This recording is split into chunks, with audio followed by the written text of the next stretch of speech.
Welcome to the Iconics Genesis 64 video guide. This video discusses how to group and sort alarms dynamically in an AlarmWorX64 viewer, both during configuration and runtime. When analyzing your alarms in AlarmWorX viewer, you can take advantage of a set of features that helps you to do that. You can sort in runtime by clicking on the column. You can show the statistical values, or you can also group your alarms based on a column. So you enable the grouping header and then you just drag and drop any of the columns that will be used for the grouping purposes. Whenever you want, you can collapse all the groups, so as you can see only the statistical values. And you can also add multiple columns. So now I am grouping based on priority and then on type.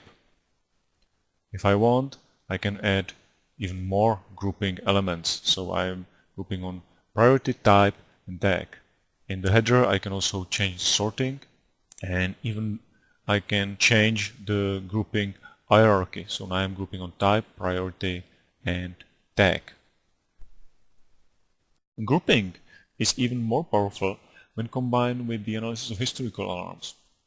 In the similar way, I will enable the grouping header. I will just drag and drop my column, the tag one, and also the type one,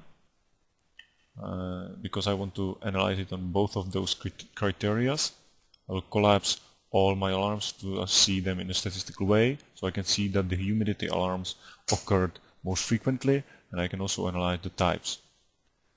If I now go to configuration mode and back to runtime, all my grouping will be lost.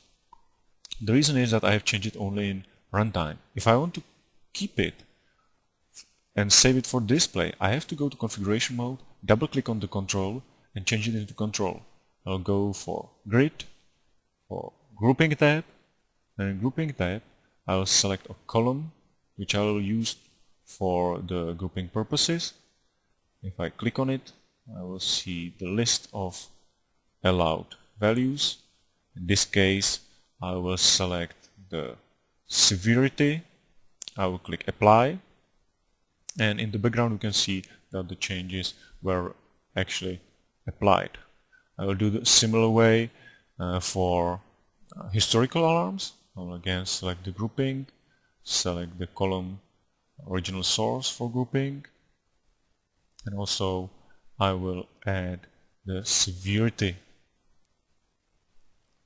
Okay, apply, close. I can go to runtime and see in runtime that all my historical alarms as well as current alarms are grouped by the criteria I've configured in configuration mode.